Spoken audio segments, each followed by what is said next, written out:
Je m'appelle Adil Nassiri, je suis né à Montpellier en 1976.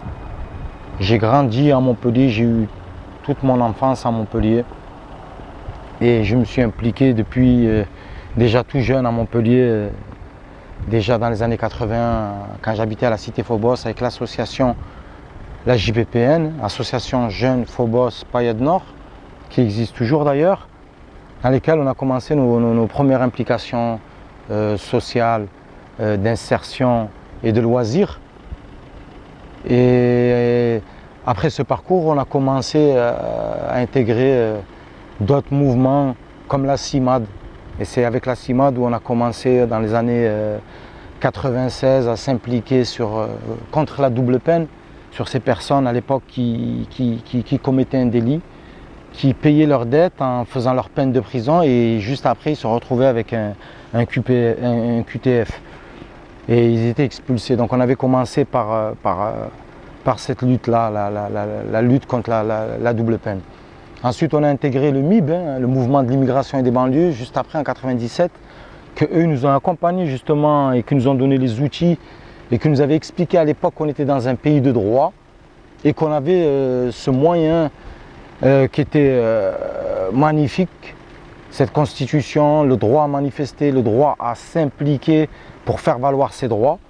Donc j'ai commencé en ce moment-là, en 97, jusqu'à à peu près 2012, où entre-temps on avait créé Justice pour le Petit Bar dans la lutte pour la réhabilitation urbaine, à savoir que le Petit Bar à l'époque était la plus grande copropriété de France dite dégradée, dans un état qui était insalubre, dans des conditions inadmissibles, comme beaucoup de personnes n'auraient pu le croire en France.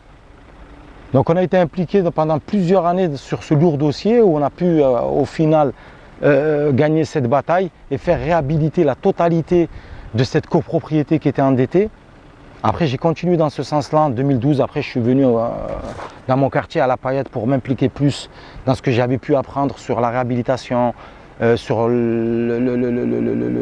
les formes de discrimination qu'on avait dans l'emploi, dans le logement. Donc j'ai continué dans cette dynamique, au point où notre expertise extérieure elle a été mise à l'écoute, elle a été mise dans certains programmes. On a été, on va dire, d'une grande utilité publique pour l'intérêt général, surtout pour notre quartier et notre canton. Donc voilà la raison principale qui m'a poussé à me lancer dans cette liste citoyenne aux élections départementales au canton montpelliérain.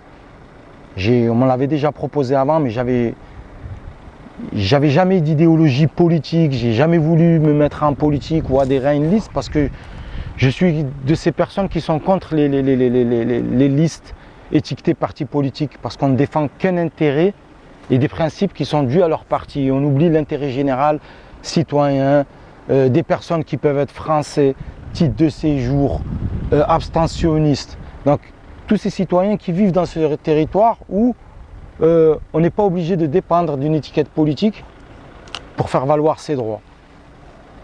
Donc voilà maintenant le fait de mon implication dans cette liste aux élections départementales. Concernant la question du logement dans le canton montpelliérain, l'état des lieux reste, on va dire, dégradant pour certains endroits. Il est beaucoup remis en question. On a sur le canton montpelliérain, à ma connaissance, on a le quartier d'Oxford qui est géré par Hero Habitat, qui a eu, lui, une réhabilitation pratiquement totale il y a à peu près, on va dire, 8 ans. Et ensuite, ce qui a manqué dans cet exemple, c'est de créer une passerelle entre les habitants, les locataires de ce quartier, qui est lui géré par le département, et le bailleur social, pour justement éviter une dégradation due à l'usure et comment faire vivre le quartier, afin qu'il reste vivant, qu'il soit encore attirant. Donc là, on a l'inverse. La plupart des locataires que moi je connais qui vivent dans le quartier d'Oxford se plaignent beaucoup d'un manque d'écoute de ce bailleur social, se plaignent beaucoup pour certains qui vivent encore dans des F2 à des familles avec des 5 enfants où il y a des demandes qui perdurent depuis 10 ans. Donc ça, je répondrai à la question après concernant l'attribution des logements. Donc voilà, la question elle reste beaucoup préoccupante parce que les bailleurs sociaux de Héros Habitat n'ont pas encore mis en place un système de comment créer un lien entre habitants et bailleurs sociaux sur la question que ce soit de civisme, de ramassage d'ordures ménagères, de nettoyage des entreprises qui vont être nommées, qui sous-traitent concernant les parties communes, afin d'améliorer la qualité de vie de l'habitat et du côté humain de ce bailleur social qui entoure le canton de Montpellier. Une des questions principales qui m'a poussé moi à me lancer dans cette liste électorale aux élections départementales est d'abord la question du logement, parce que je travaille déjà dessus. J'ai bossé dessus avec l'ancienne municipalité, j'ai bossé dessus avec Justice pour le Petit Bar, cette association dans laquelle j'ai fait partie sur la réhabilitation totale du Petit Bar, à savoir que c'était la première et la plus grande copropriété dégradée de France, dans laquelle les habitants se sont battus, se sont impliqués afin de pousser les syndics et l'État à faire valoir le droit à l'habitat digne. Donc on a lutté pendant 10 années avec Justice pour le Petit Bar afin d'avoir gain de cause et pour avoir l'état des lieux actuels que tout le monde connaît du Petit Bar, qui est rénové totalement et qui est en cours encore de construction dans les terrains qui ont été rasés. Je veux parler de la Tourache. Donc la question, on la connaît bien, on travaille déjà dessus, on y est déjà dessus. Le but, c'est de mettre notre expertise d'intérieur autour de la grande table du département afin d'être considéré, de considérer le travail des acteurs sociaux comme a pu le faire la municipalité précédente qui a reconnu un travail efficace d'acteurs sociaux compétents dans ce domaine. D'ailleurs, j'ai pu aussi intégrer la question, j'ai pu intégrer le programme ANRU depuis plusieurs années, de l'ANRU 1 à l'ANRU 2, où le programme, celui qui concerne la paillade, les Cévennes, est franchement un programme exemplaire au niveau national, parce que je tiens à le soulever, c'est sur un devis et un budget de 1 milliard d'euros sur 15 ans, avec une fourchette de 500 millions pour les 5-6 premières années. Donc maintenant, avec la nouvelle municipalité, le programme a changé, le budget a été réduit, il est passé maintenant à 350 millions, ce qui veut dire à peu près 250 millions. Donc à comprendre ce qu'il y a à comprendre.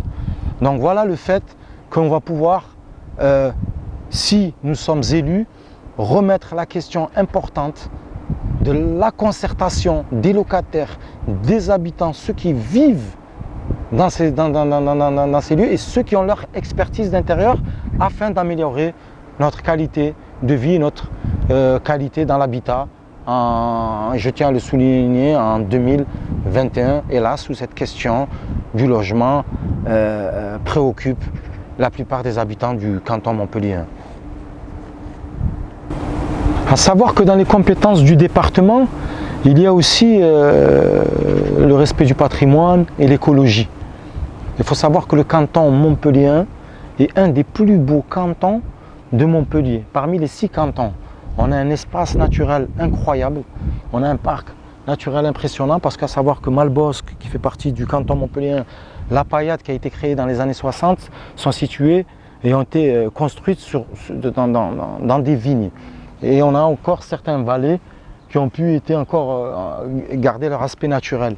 On a aussi les berges de la Mosson qui partent de derrière Grabel et jusqu'à Juvignac, qui traversent la paillade, ainsi qu'un parcours sportif incroyable, le lac des Garrigues. Reste maintenant comment valoriser et faire respecter cette écologie, pour pouvoir aussi justement faire profiter ceux de l'extérieur. Ce qui permettra aussi de lutter dans l'avenir contre les clichés et les mauvaises images qu'on peut donner sur ce quartier, ce canton montpelliérain, qui je le répète, est un des plus beaux.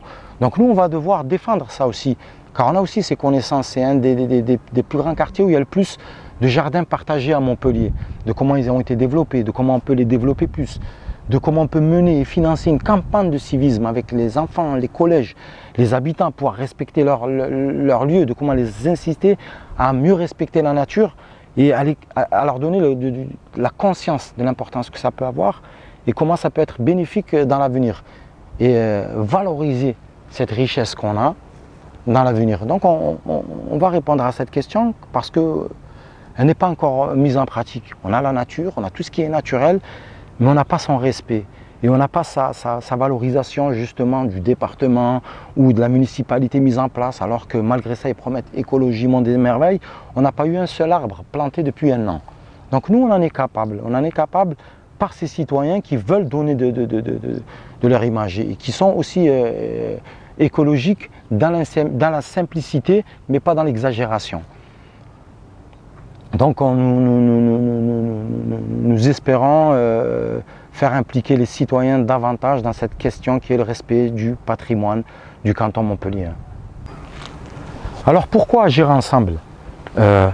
Moi, ça fait déjà plus de 27 ans que je milite, que je suis impliqué dans les luttes contre les injustices sociales, dans le mal logement, dans ce qui était aussi les doubles peines, au niveau des lois qu'on crée sur nous, au niveau du manque de concertation de certains élus, qui sont au département, à la région une fois élus. Donc, pourquoi agir ensemble? Parce que on m'a poussé moi aussi à m'impliquer dans cette liste. Et j'ai répondu oui parce que c'est une liste purement citoyenne. C'est tout le temps ce que moi, je répondais aux questions de certains jeunes à l'époque qui me disaient pourquoi vous ne vous lancez pas, et moi qui leur répondais allez-y, vous n'êtes pas obligé d'attendre derrière des partis politiques qui vont défendre plus leurs principes que l'intérêt général. Vous avez cette possibilité en France de vous défendre dans des listes citoyennes ou diverses et afin de répondre à une demande de commune et faire valoriser les droits. Donc je ne vais pas dire aux gens votez agir ensemble ou votez tel, ou je vais vous dire il faut se réveiller. Ça fait des années que ça dure. Il faut absolument prendre confiance en nous, qu'on est capable de changer les choses, car nous on l'a fait en tant que militants, on l'a fait qu'en tant que personne impliquée, on a fait même du boulot que même des élus de la municipalité ou du département de la région réunis n'ont pas fait. Mais le seul problème, c'est que ça peut être usant, car en tant que militant, ça prend du temps. Et quand on arrive aussi à intégrer justement ces conseils départementaux, ces conseils municipaux, on arrive à se faire mieux entendre et à faire mieux valoir nos droits. Donc, moi je dis à toutes ces personnes dans lesquelles j'étais le cas, un abstentionniste, j'ai appris à voter, j'ai appris à faire confiance. Et la seule chose que je peux vous dire, c'est que vous pouvez faire confiance à la liste Agir Ensemble, car faire confiance à Agir Ensemble, c'est faire confiance à vous aussi. Donc voilà pourquoi j'espère qu'il va y avoir une conscience afin que ce mépris qu'on a de certains élus locaux, ce manque de considération ne sera pas répétitif.